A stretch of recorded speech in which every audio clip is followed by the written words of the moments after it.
Though Grace Jones did not write this song herself, the lyrics she has chosen to put on her albums are part of her androgynous appearance. Take the following lyrics for example, where she sings, "Feeling like a woman, looking like a man, sounding like a no-no, making what I can." Here she's referencing how she feels, how she looks, and how she sounds, and the sounding like a no-no referencing the mainstream resistance to black androgyny and art experimentation. Even if this isn't exactly what Flash in the Pan was referring to when they wrote this song, Grace Jones took it and put her own meaning into it. In everything she did, Grace Jones was androgynous and boundaryless in style. She was a character unlike no other. Grace Jones was an androgynous, geometric figure, and her music sounded the same.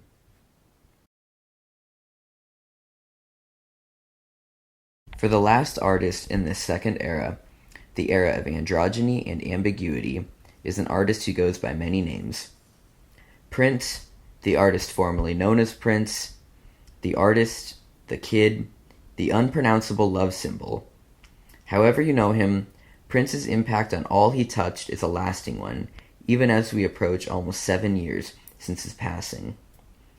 Born to a family of musicians in Minneapolis, Minnesota in 1958, he started early, making his first records at the age of 18. It's impossible to say if anybody knew where this journey would take Prince, but in 2023, he exists as the human version of a god. His approach to gender ambiguity, especially as a feminine-influenced black man in the second half of the 20th century, made Prince a standout artist from the rest, as displayed in his clothing and style choices, his vocal and musical choices, and his lyrics. Prince had a sort of gentle, sapphic androgyny that had not yet been seen before. The androgyny seen by the glitter-clad hair metal bands, the shaggy-haired British invasion groups, or even the eyeliner-toting punk artists. Prince used pieces of it all, put his own spin on it, and became something new. Being an effeminate black man in this era, however, had its unsurprising share of troubles. Many of the artists who had sprung into the mainstream that had been playing with gender expression in this era and the recent years prior to it had been white.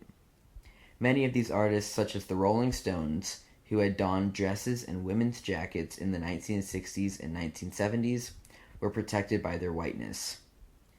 In the recent years prior to Prince, there were black artists like James Brown, Little Richard, Jimi Hendrix, George Clinton, and Bootsy Collins from Parliament Funkadelic, all of which embodied the sort of black dandyism androgyny that Prince toyed with in his career.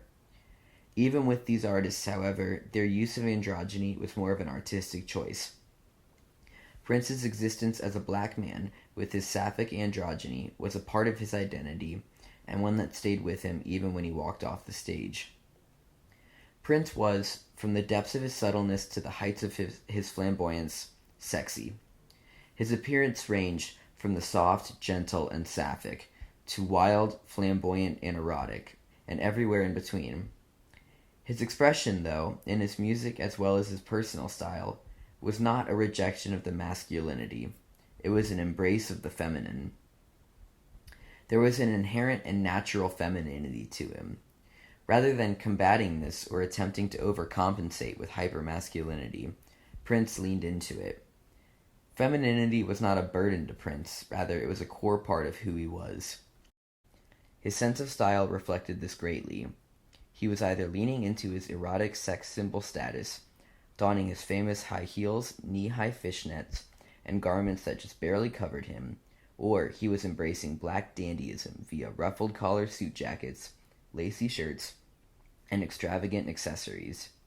Regardless, his style was a unique embrace of his own femininity, done in the erotically glamorous way that only Prince could. Prince's lyrics were chock full of pieces of his gender expression. However, his musical and vocal choices in his songs arguably contain just as much. In so many of his songs, Prince uses his falsetto for most, if not all, of the track. For many singers, a falsetto is something that is sprinkled into songs sparsely, or for some sort of emphasis. For Prince, it was more than a musical tool to be employed. It was how he tapped into his femininity. Some of his most popular songs, including Kiss, Raspberry Beret, I Wanna Be Your Lover, and The Most Beautiful Girl in the World, are all prime examples of his immense vocal control abilities. This falsetto became such a staple of Prince's musical identity that he turned it into something more. Prince developed a feminine alter ego whom he called Camille. Prince's voice was already a higher pitch than many of his male counterparts, but on music recorded under the Camille name, he used studio technology to transpose all of his vocal tracks up an octave to get the distinct feminine sound he was looking for. By putting the Prince voice under the Camille name, Prince had the ability to lean even more into his musical femininity than he had before, and he was able to do it with less public critique. To talk a bit more about Camille, let's shift our attention to a song that highlights Prince's gentle sapphicness. The 1987 track, If I Was Your Girlfriend, was originally recorded on the Pitch Shifted Camille album, but instead was released on his Sign of the Times album. Let's listen to this one as part of the lyrical examination portion of this video.